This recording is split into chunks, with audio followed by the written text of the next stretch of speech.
Namaste.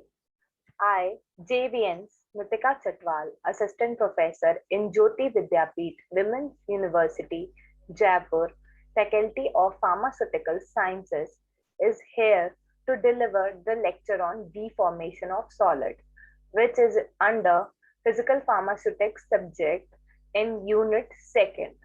Now, today's topic are deformation of solids. So let's start. What is the deformation of solid means? It is possible to change the shape or size of an object through the application of external forces. It is described as strain. As deformation occurs, internal intermolecular forces arises that oppose the applied force. If the applied force is not too great, these internal forces are sufficient to completely resist the applied forces and to return to its original state. When the load is removed, a larger applied force may lead to a permanent deformation of the object or even to its structure failure, depending upon the type of material, size, and geometry of the object and the forces applied. Various deformation may result. So, what are the various deformations? The first one is elastic deformation, which is a reversible process. So, we can reverse it. If it occurs, then it will be reversed back. When the forces are removed, the object tends to its original shape. Elastomers and shape memory are metals such as nitinol exhibit large elastic deformation ranges as does rubber. Elasticity is non-linear. Metals and ceramics show linear elasticity. Linear elastic deformation is governed by Hooke's law, okay, where delta equals to E and sigma, where sigma is applied stress. E is material constant called Young's module or elastic module, and E is the resulting strain. Okay, that is all about elastic deformation. And the relationship indicates that the slope of stress versus strain curve can be used to find the elastic or Young module E. The elastic range ends when the material reaches its yield strength. At the point plastic deformation begins. Okay, and the graph uh, which will be plotted is in between stress and elastic region. Okay, now what are elastic modulus? The elastic modulus is the constant of proportionally between stress and strain. This is the main graph. For sufficiently small stresses, the stress is directly proportional to the strain. The constant of proportionally depends on the material being deformed and the nature of the deformation. The elastic modulus can be thought of as the stiffness of the material. A material with a large elastic modulus is very stiff and difficult to deform. And stress is equals to elastic modulus into strain. And second one is Young's modulus. In Young's modulus, tensile stress is the ratio of the external force to the cross-sectional area, where SI unit of stress are pascals. Pascal, which is denoted by PA, and this Pascal we also studied in which subject in rheology. That is also a unit of physical pharmaceutics, right?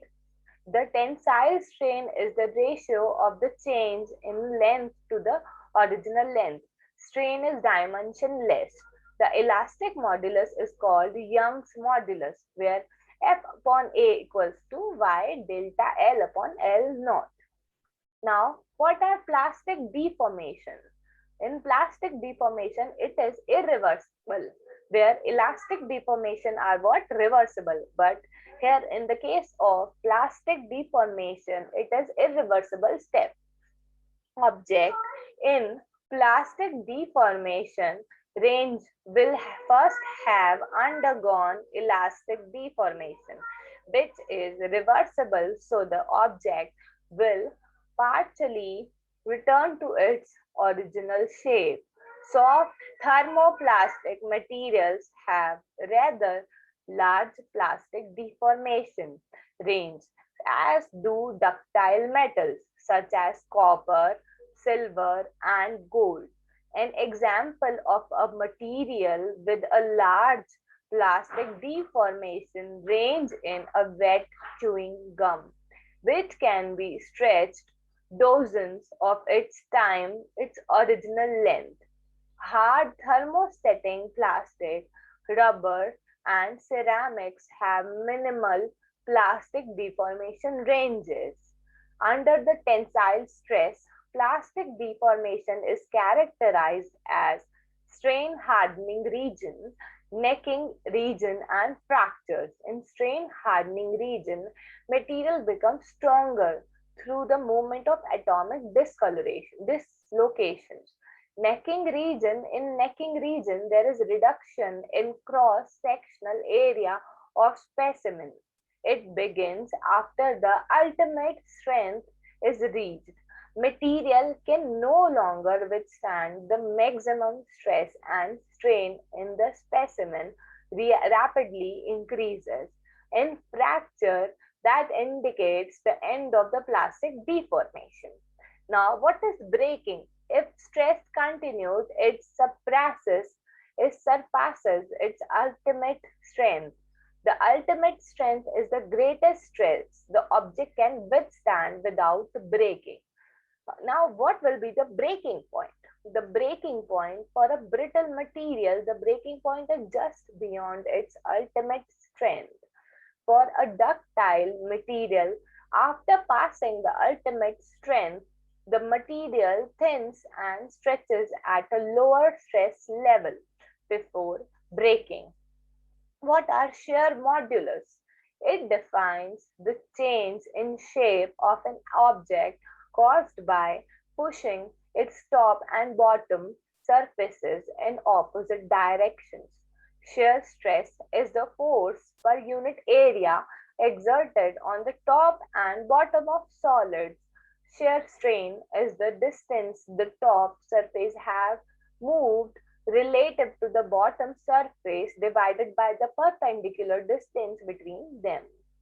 Shear modulus is the ratio of shear stress to shear strain and has a unit of N upon M square, where S equals to shear stress or shear strain, where F is applied force, A is area, delta X is the distance the top surface has moved related to the bottom surface. Now, shear modulus finally is shear stress equals to F upon A and shear strain is delta X upon H, where F upon A, which is shear stress, is equals to S, that is shear that is the shear modulus, which is delta X upon H. Okay. Now, bulk modulus volume elasticity is there, where bulk modulus characterizes the response of an object to uniform squeezing. Suppose the forces are perpendicular to and act on all the surfaces. Example is there when an object is immersed in a fluid. The object undergoes a change in volume without a change in shape. Okay. Now, bulk modulus volume stress delta P is the ratio of the force to the surface area. If a box is there, then the delta P is the ratio of the force of the surface area. This is also the pressure we are applying to that box. The volume strain is equal to the ratio of the change in volume to the original volume. Okay. Now, what is Hackle equation, which is related to deformation of solids? The variations in volume with applied pressure are defined by way of numerous equations, among which Heckle theory is most vital. Hackle measured that decline in the voids follows the first order kinetics connection with applied pressure.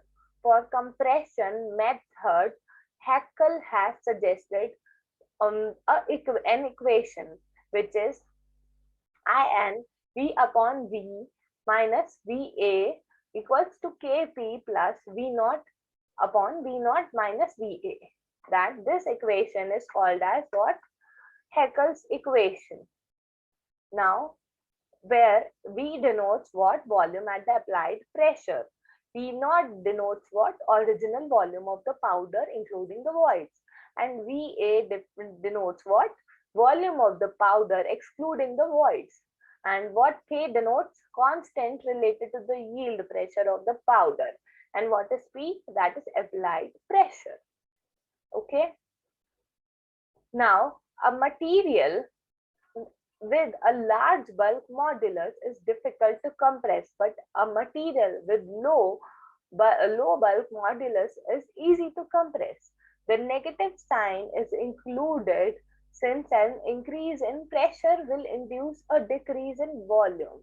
The compressibility is the reciprocal of the bulk modulus, and this is all about bulk modulus. This comes under the bulk modulus. Okay. Now, I just want to say that the Hackle equation is a very important equation. This equation arises in 1961. The Hackle analysis is most useful method for estimating volume reduction under the compression pressure. In compression of tablets, this Hackle equation is very important. So, here the question arises when Hackle equation comes in the area of pharmacy, right? Now, Haeckel's plot can be affected by three types: time of depression, time of compression, degree of lubrication, and size of die. These three factors can affect Haeckel's plot. Okay. Now, this Haeckel equation is very important because this can be come under in any examination, and in any examination like pharmacist examination, someone can ask about Haeckel's equation, what is Haeckel equation, and tell about the formula of Haeckel's equation. And the Haeckel equation is expressed by In 1 upon 1 minus D equals to Kp plus A. Okay, where D is relative density of tablet, P is pressure, K is slopes of straight line, and A is constant represent rearrangement of particles. Now, what are the applications of this Hackle equation? This Hackle equation is used in various procedures and methods. As we know, in tablet processing, it is a very main equation. The crushing strength of tablet can be correlated with values of K of Haeckel's plot, and larger K values usually indicate harder tablets. So hardness can be determined by this Haeckel equation. So it is very important in manufacturing of tablets. So this Haeckel equation helps in binder selection when designing the formulation for a tablet. Okay. So as you know, this is very important. Then you should note down this Haeckel equation and write a short note on this Haeckel equation because this is very important topic. And this is all about deformation of solid. I hope so you will understand this lecture. So thank you for cooperating. If you have any doubts, please make sure to comment and ask me. Okay, thank you so much.